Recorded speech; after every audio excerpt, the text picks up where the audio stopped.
अब छोड़ो ये छोटी मोटी बातें, अब सीधे परम धर्म की बात करो। अब हम कोई धर्माधर्म का विचार नहीं करेंगे। जो भगवत मार्ग से विमुख चल रहे हैं, पापी जन, दुष्ट जन, प्रपंची जन, इनकी बातें सुनना, इनसे बातें करना, इनसे गोष्ठी करना बंद कर दो, नहीं तो नरकगामी हो जाओगे। जो दूसरे की निंदा करते हैं, दूसरे की निंदा सुनते हैं, दूसरे की निंदा का अनुमोदन करते हैं, तीनों को बराबर दंड मिलता है। ऐसे लोगों को असत पुरुष कहते हैं, जो भगवत चर्चा न करके, भगवत गुणगान न करके, माया प्रपंच की बस निंदा स्तुति इसी में फंसे हैं। ऐसे लोगों का संग न करे। ऐसे लोगों के कान में शब्द नहीं पड़ने चाहिए, अंगुली डाल लेना चाहिए। श्रवण मूंद न त चले पर आई, कान में अंगुली डाल के वहां से हट जाना चाहिए। शून्य मशताम गोष्ठी सुशक्तम। प्रायः ये बातें बहुत अच्छी लगती हैं। जब किसी की निंदा होती है ना, तो मलिन अंतःकरण बहुत गौर से सुनता है, और जब सत्संग होता है ना, तब प्रपंच की याद आती है, भागता है मन संसार में। और जो शतुगुणी भगवत कृपा पात्र होते हैं, जब प्रपंच होता है तब उनका मन भागता है, बिल्कुल नहीं लगता। और जब सत्संग होता है तब एकाग्रता पूर्वक पान करते हैं। इसलिए शून्य मशताम गोष्ठीषु, ये जो दुष्ट जन है, जो कुसंगी जन है, जो दूसरे की निंदा करते हैं, अरे कहाँ भगवत आनंद की रसानुभूति करने के लिए मानव देह मिला है, और कहाँ ऐसे गंदे लोगों का संग करके जो दूसरों की अवहेलना, दूसरों की निंदा, पूरा जीवन केवल इसी बात में है। सतमार्ग ग्रहण करो, सच्चाई से चलो, नाम जप करो, विश्व में अपने आप तुम्हारी कीर्ति हो जाएगी। निंदा करने से, अपमान करने से, विरोध करने से तुम्हारा पतन हो जाएगा।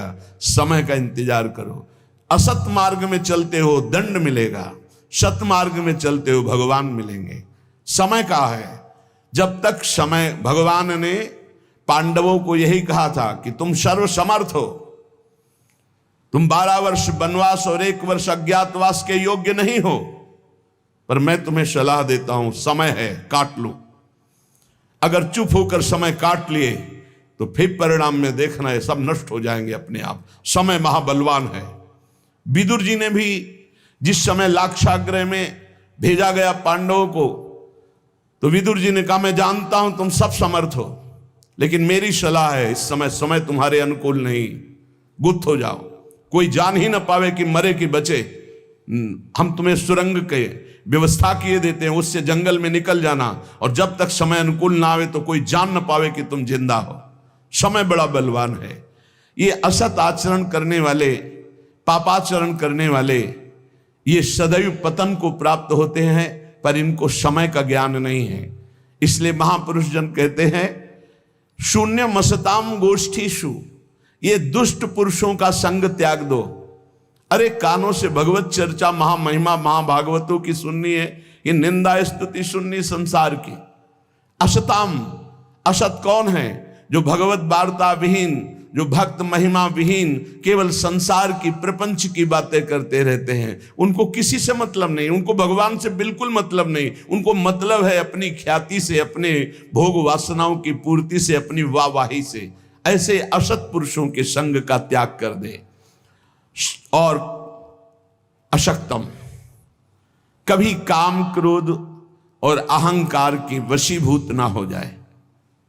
ऐसा कभी दोष ना आने पावे कि आप काम से उन्मत्त हो गए, क्रोध से उन्मत्त हो गए, अहंकार से उन्मत्त हो गए, तो फिर ये बलात् आपको नष्ट कर देगा, बलपूर्वक। काम क्रोधो मदादि भी प्रतिपदम निष्प्रियमाणम बलात्, ये तुम्हारा अप्रिय कर देंगे। आज तक कोई कामी पुरुष, क्रोधी पुरुष, अभिमानी पुरुष कभी मंगल को प्राप्त नहीं हुआ, सदैव अमंगल हुआ है। असत पुरुषों का संग त्याग दो, और काम, क्रोध और अहंकार की वृत्तियों पर शासन करो।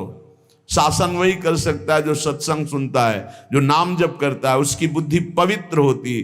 पवित्र बुद्धि मन पर शासन करती है, तभी काम, क्रोध और अहंकार मिटता है। विचार के द्वारा मिटता है, परम पवित्र विचारों के द्वारा अहंकार का नाश होता है, कामनाओं का नाश होता है। और क्रोध की स्वयं सत्ता नहीं, क्रोध तो काम से प्रकट होता है। कामा संजायते क्रोधा। अगर हमारी कामनाएं भगवत मार्ग के अनुकूल हों तो कभी क्रोध आएगा ही नहीं। जब देह भाव की कामनाएं होती तभी क्रोध आता है, जब प्रतिकूलता होती तभी क्रोध आता है। इसलिए कह रहे सदैव काम, क्रोध और अहंकार को विचारों के द्वारा, पवित्र विवेक के द्वारा इसका दमन करते रहो, नहीं निश्चित ये तुम्हारा नाश कर देंगे। नैवम द्वंद्व तितिक्षमीषदपिमाम चेत सक्षमा सत्कृपौ। सर्दी, गर्मी, अनुकूलता, प्रतिकूलता, मान, अपमान, जय, पराजय, निंदा, स्तुति, ये द्वंद्व हैं, इनको सहना होगा। यदि आपको अध्यात्म की ऊंचाई पर चढ़ना है तो इनको सहना होगा। भगवान की कृपा से ये भक्तों को मिलते हैं। संसारी पुरुष तो इसी में पिस जाता है, द्वंद्वों में। ये द्वंद्व की चक्की है, चलती चक्की देख के दियो कबीरा रोए, दो पाटन के बीच में साबित रहा न कोई। ये लाभ हानि, जय पराजय, दुख सुख, मान अपमान, निंदा स्तुति, ये ऐसे माया के पाठ हैं दो, इसमें सब पिसते रहते हैं। तो बोले बचा कौन? तो चलती चक्की देख के दिया कमाल ठठाए और रहा सहारे कील के, तो बाल न बाका जाए। ये द्वंदात्मक संसार चक्र जिसे चलता है वो कील है भगवान। जो भगवान की शरण में चला गया उसका बाल बांका भी ये द्वंद्व नहीं कर सकते। श्रीपाद करे नैव द्वंद्व तितिक्षमी सदम चेतक सक्षमा सत्कृपौ। ए भाई, सर्दी, गर्मी, निंदा, स्तुति, मान, अपमान, इनको सहन कर लो। यदि इनको सहन नहीं किए तो नष्ट कर देंगे। ये तुम्हारी भावना भगवत मार्ग में नहीं चल पाएगी। इन द्वंद्वों को सहना सीखो। गर्मी को, सर्दी को, मान को, अपमान को, अनुकूलता को, प्रतिकूलता को। ये जाति, ये पाति, ये कुल धर्म, ये सब अविद्या है, मायाकृत है। अगर भगवत प्राप्ति करनी है तो भगवान के वचन मान लो। सब धर्मों का एक फल है भगवत चरणारविंद की शरणागति, भगवत चरणारविंद का सतत आश्रय चिंतन। नहीं, गोस्वामी जी कह रहे सो सब धर्म करम जरि जाहु, जहां न राम पद पंकज भाव। वो सब धर्म कर्म में आग लग जाए जो भगवान से प्रेम न करा दे। इसलिए कह रहे हैं छोड़ो। भगवत चरणारविंद की वृत्ति तभी आती है जब अनन्य आश्रय होता है प्रभु के चरणार। इसीलिए कह रहे हैं, बोले ऐसे नाम की गड़गड़ाहट हृदय में गुरु कृपा से गंगा की धारा की तरह अविरल चल पड़ी। राम कृष्ण हरि, राम कृष्ण हरि, इससे बढ़कर कोई मार्ग नहीं। ये तुका का अनुभव, तुकाराम जी कह रहे तुका का अनुभव। न इससे बढ़कर कर्म मार्ग, न संन्यास मार्ग, न तपस्या, न पुरस्चरण, न वेदाध्ययन, न दान, न योग। क्या निरंतर नाम रूपी गंगा चल पड़ी हृदय में, निरंतर नाम। तो तुकाराम जी से प्रश्न किया कि जब ऐसा सर्वश्रेष्ठ आनंद का मार्ग है नाम जप, भगवान की भक्ति, तो सब क्यों नहीं करते? क्यों इधर उधर भटक जाते हैं? तो बोले ये कोटि जन्मों के जब पुण्यों की संपत्ति एकत्रित होती है तब ऐसे संतों का मिलन होता है, और फिर ऐसे संतों की सेवा, उनके अनुगत होने से ये प्रेम लक्षणा भक्ति रूपी गंगा हृदय में जागृत होती। नाम पर विश्वास कर लो, सब कुछ मिल जाएगा। नाम पर विश्वास, सब भगवान के नामों में समान सामर्थ्य है। तुम्हें जो प्रिय लगे खूब नाम जप करो, लेकिन बात बनेगी जो गुरुदेव के मुख से निकला हुआ नाम मिला है।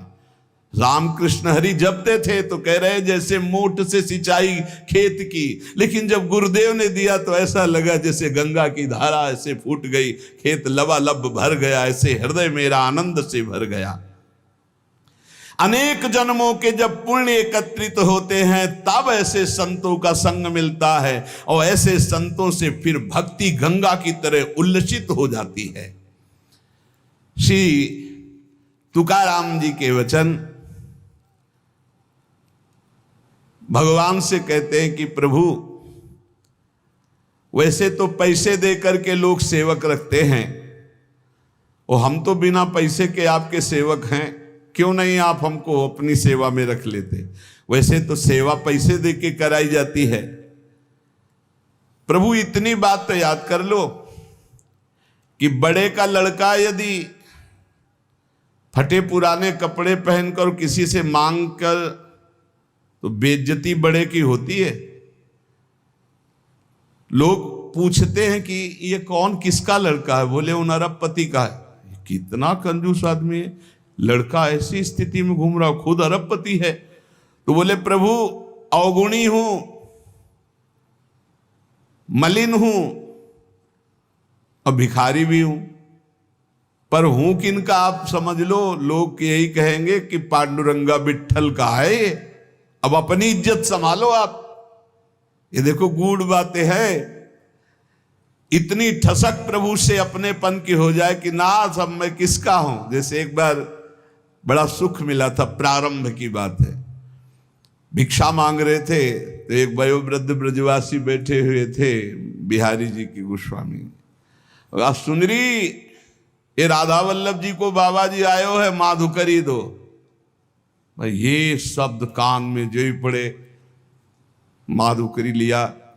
अंधेरी गलियां थी, एक गली में घुस गए, एकांत में खड़े होकर रोने लगे, प्रभु आज तो हम निहाल हो गए, क्योंकि देखो ब्रजवासी जन नाम से आपके जोड़ दिया कि बाबा जी किसको बोले, राधा वल्लभ जी को बाबा जी। तो अब समझो महाराज, अब हमारी कोई बात नहीं रह गई, अब बात आपकी रह गई। बाद में आया है बाबा जी, पहले राधा वल्लभ आया है। किसको बाबा जी? बोले राधा वल्लभ जी को बाबा जी आयो। महाराज हम तो निहाल हो गए, क्योंकि अब आपका नाम हमारे नाम के आगे चढ़ गया। कौन? और बोले वही राधा वल्लभी। अच्छा पहले आप आओगे सरकार। वैसे ही कह रहे श्री तुकाराम जी कि बड़ा का लड़का यदि दीन दुखी होकर के मांगता दिखाई दे तो लोग पूछते हैं किसका लड़का? बोले अमुक का लड़का। तो हे पांडुरंगा, मलिन हूं, अवगुणी हूं, पर आपका हूं। अब आप अपनी तरफ देखना, आपको तो अपनी इज्जत बचाने के लिए मुझे स्वीकार करना ही है, मेरा पालन करना ही है। क्या? मेरे हृदय को निर्मल करके अपनी प्रेम लक्षणा भक्ति प्रकाशित कर दो। श्री तुकाराम जी कहते हैं, जब उपासक प्राणी मात्र में अपने भगवान की भावना करता है और सबको सुख पहुंचाने की, सुख देवे को चाव चित सब सोहित निष्काम, उसी समय उसके हृदय में भगवत प्राप्ति की लालसा जागृत होती है। ध्यान रखना, सबको सुख देने की भावना, सब में भगवत भावना, तो इस भावना के बल से उसके हृदय में भावना जागृत हो जाती कि मैं भावना तो कर रहा हूं कि सब में प्रभु हैं, लेकिन वो प्रभु कभी मेरे नेत्र गोचर तो हुए नहीं, मैंने देखा तो कब देखूंगा, कब व्याकुलता ऐसी आएगी। जो हर आचरण संतों को साक्षी करके करता है वो बहुत जल्दी भगवत प्राप्त हो जाता है।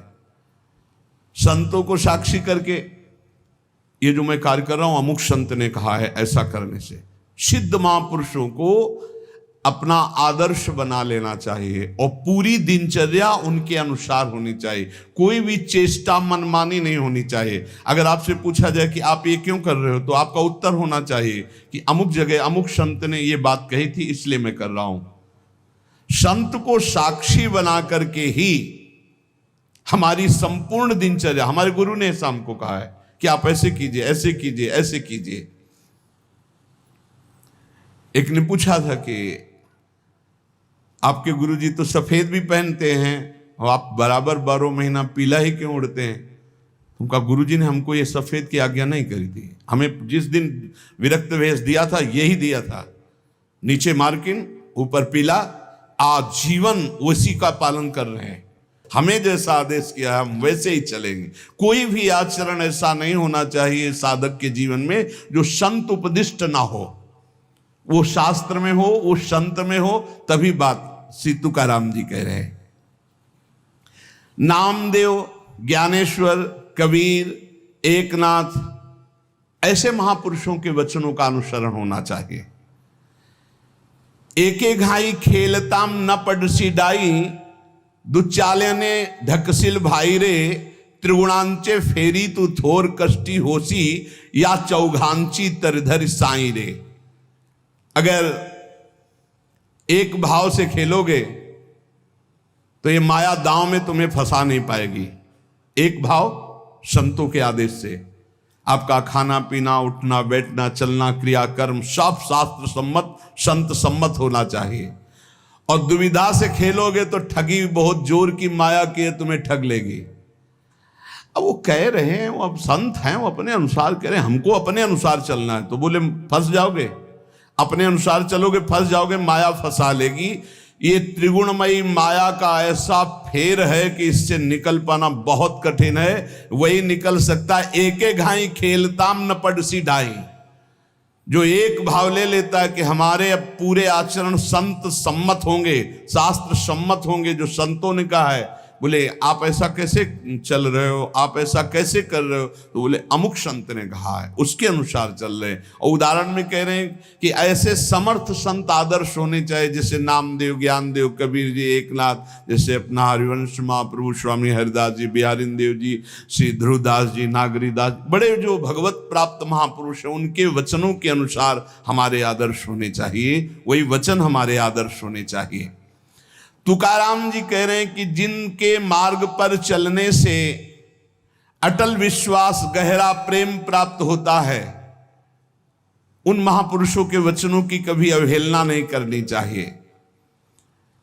हमने साधु संतों की सेवा की, भक्तों के चरित्र पढ़े, मेरे ऊपर बहुत बड़ा प्रभाव पड़ा है संत सेवा का और भक्तों के चरित्र का। तुकाराम जी कह रहे हैं मेरे सिद्धांत दृढ़ हो गए जब भक्तों के चरित्र पढ़े, मुझे हरि से प्रेम होने लगा, मेरी विचार स्थिति बदल गई जब भक्तों के चरित्र पढ़े, मेरी जीवन की पद्धति निश्चित हो गई कि मुझे विट्ठल को ही प्राप्त करना है। ये केवल भक्त चरित्र और संत सेवन से, भक्तों की कथा श्रवण से, भक्तों के मुख से सत्संग सुनने से मेरा भक्ति बल बढ़ा और विट्ठल में निर्मल और निश्चल प्रेम हो रहा है।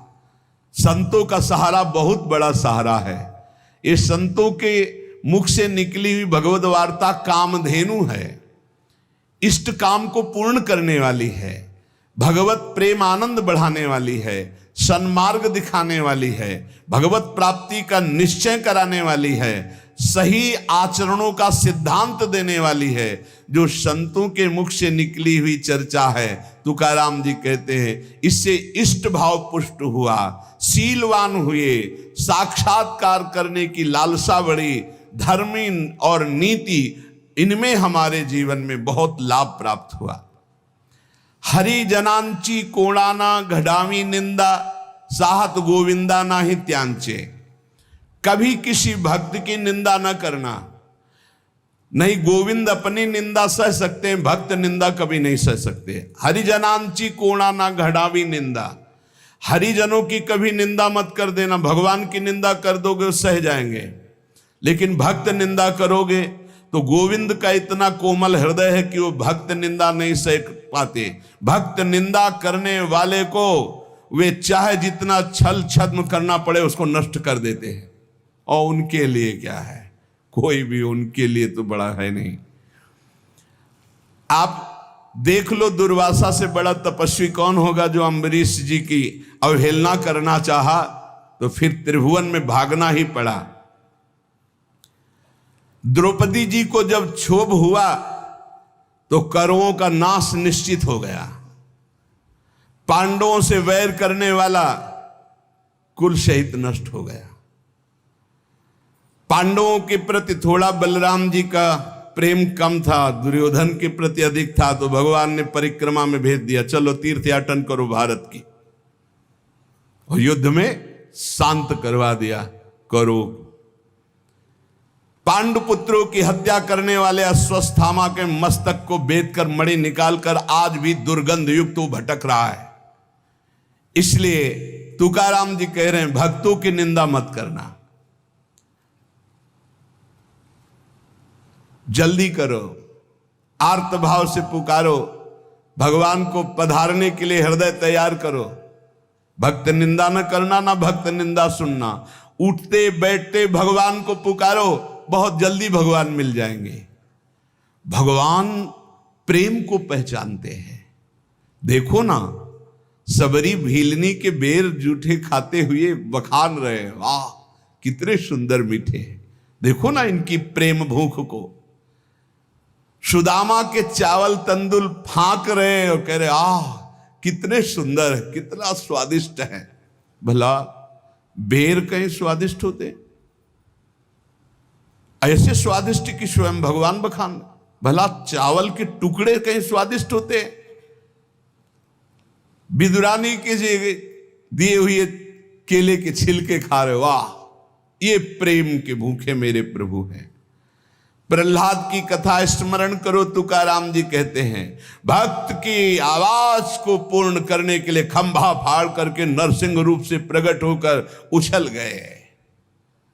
दीन दुखी पीड़ित संसारियों के ये तरफदार हैं भगवान।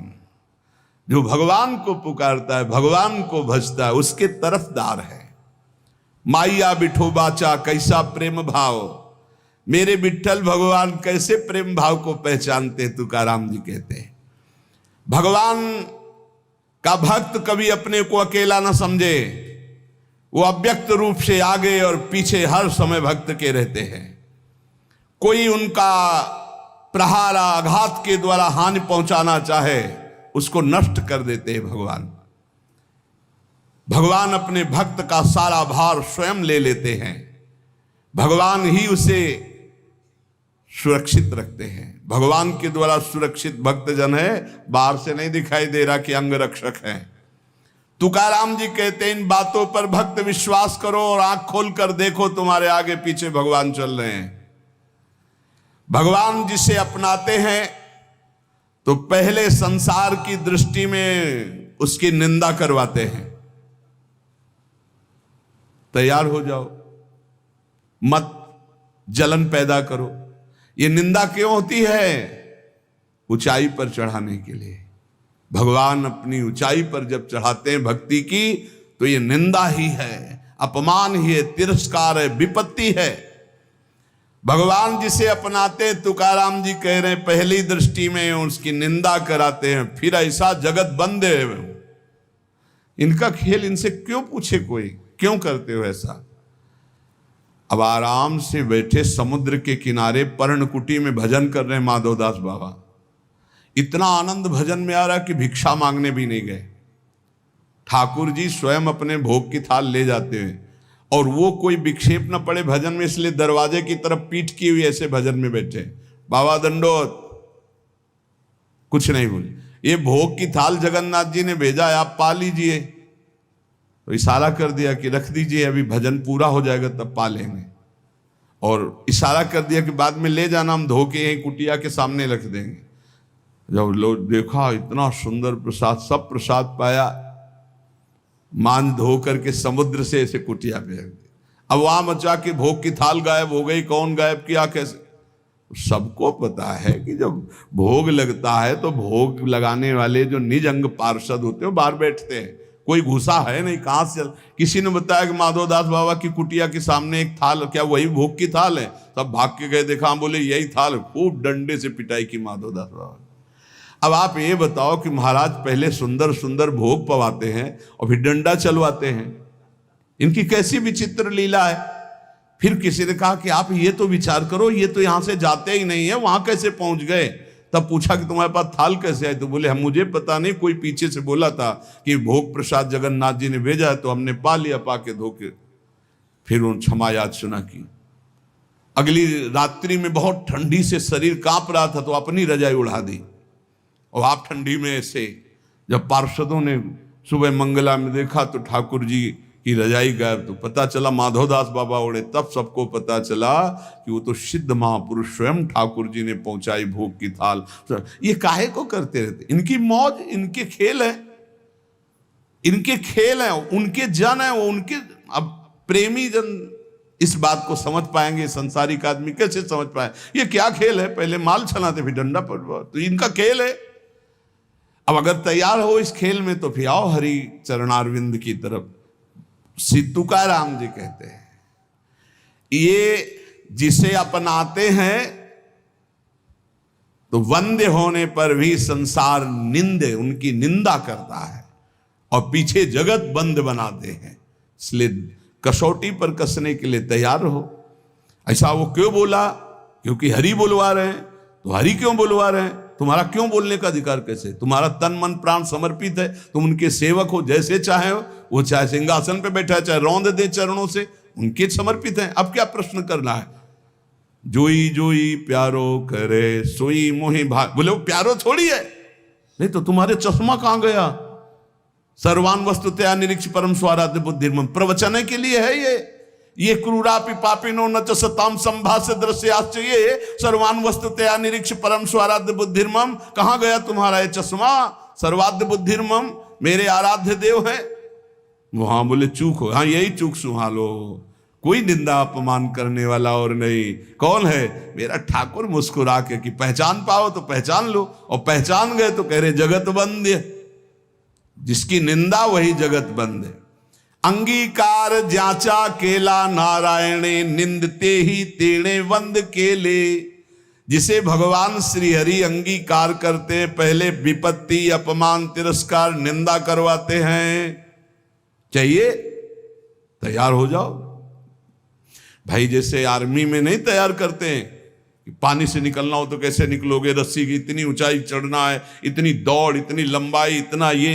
ऐसे ही भगवत पार्षद पद है, निंदा अपमान तिरस्कार, इससे निकलना होगा। बोले हाँ तैयार, तो बोले चलो। तो कभी बढ़िया प्रशंसा मान सम्मान, तो कभी अपमान, कभी सुख, कभी दुख, कभी लाभ, कभी हानि। इतना परिपक्व पार्षद तब वो परम पद का अधिकारी होता है।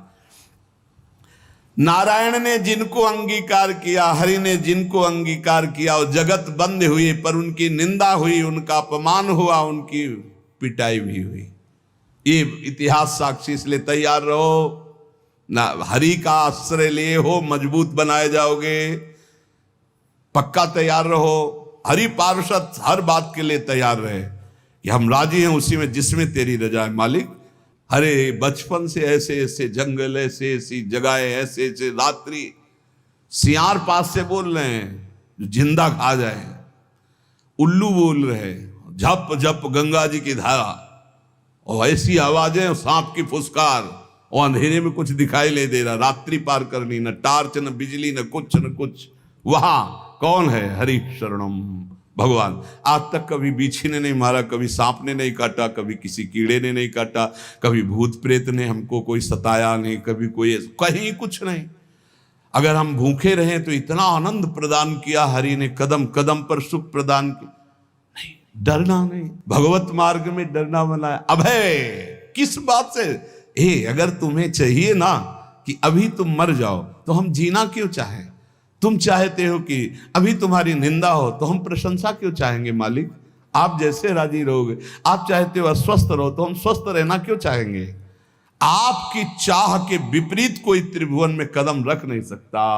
हमारी वाणी से आप ही बोलते हो, हमारे कदम आपके ही शक्ति से चलते हैं, हम आपकी ही दृष्टि से दिखाए देख रहे। हमारा अस्तित्व क्या है? हमारा तन मन प्राण सब कुछ आपका है। अब नाथ जैसा खेल खेलो। जैसे एक कपड़ा दे दिया, हम इसको पैर में बांध ले, हम सर में बांध ले, वो हमारी इच्छा। ऐसे हमने अपने जीवन को प्रभु को दे। अब चाहे पैरों से रौंदा दे, चाहे आप पुजवा दे, ये उनका खेल है।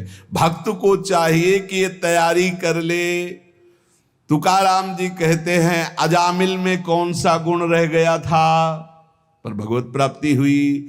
भिलनी कौन सी कुलवान और विद्वान थी पर भगवान का दुलार प्राप्त हुआ, साक्षात्कार हुआ। चाहे जितना ब्रह्म हत्यारा राशि राशि के पाप हो, मेरे हरि की शरण में आ जाए तो महर्षि बन जाएगा, ब्रह्म ऋषि बन जाएगा। इसका उदाहरण वो देते हुए कहते हैं, भगवान जिसको अंगीकार कर लिए वही जगत में बंदनीय है, वही प्रमाणित है। भगवत भक्ति के बिना जीना भी जीना क्या। इसलिए कुल का, जाति का, वर्ण का, रूप का, विद्या का, तपस्या का कोई न कोई अहंकार रहता है। इन अहंकारों का मर्दन करके भगवान निर्मल बना देते हैं। काहे को चिंता करते हो? चिंतन करो हरि का। कोई भय, कोई शोक, कोई चिंता उसको स्पर्श करती है जो हरि विमुख है, हरि शरणागत को। क्या हम राजी हैं जब उसी में जिसमें तेरी रजा है, तो हमें परेशानी किस बात की है? हम मरने के लिए राजी हैं, मिटने के लिए राजी। मेरा अस्तित्व क्या है आपके सिवा? मेरा अस्तित्व क्या है? इसलिए बहुत सावधानी पूर्वक अजामिल, शबरी, गीद, कितने ऐसे उदाहरण भगवान ने कहां कहां से इनको उत्तम पदवी प्रदान की, परम पद प्रदान किया। तुझ करिताम नावे ऐसे काहि नाही। तुम नहीं करना चाहते और कोई कर दे ऐसा पैदा नहीं हुआ, और तुम करना चाहते हो कोई रोक दे ऐसा कोई पैदा नहीं हुआ। फिर काहे को परेशान? वो क्या है, दाना खाक में मिलकर गुले गुलजार होता। मिटा दे अपनी हस्ती को मुर्तबा, चाहे दाना खाक में मिलकर गुले गुलजार होता है।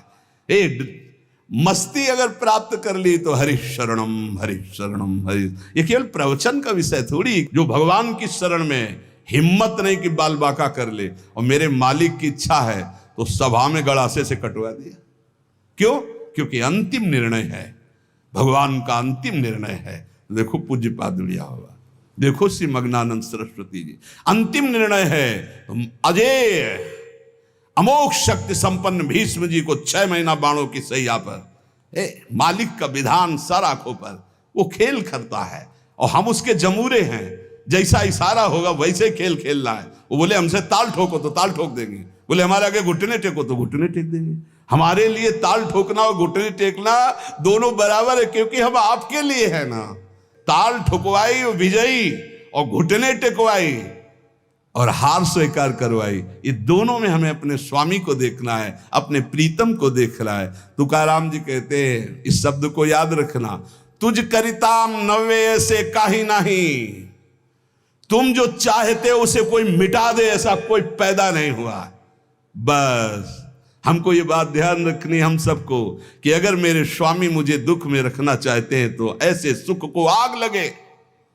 अगर मेरे स्वामी का विधान है कि अपमान हो, निंदा हो, जय जयकार आपकी, खूब निंदा अपमान का। हमारा अस्तित्व क्या है? हमारा अस्तित्व तो आप हो, और आप जिसमें राजी उसमें हम राजी। तो भक्त को दुख किस बात का? दुख की सत्ता उनके लिए है जो प्रभु से विमुख है, जो प्रभु से अलग है। इसलिए सदैव प्रभु से चित्त जोड़े रहो, निरंतर नाम जप करो, गुरु कृपा का आश्रय लेकर भव समुद्र से पार हो जाओ।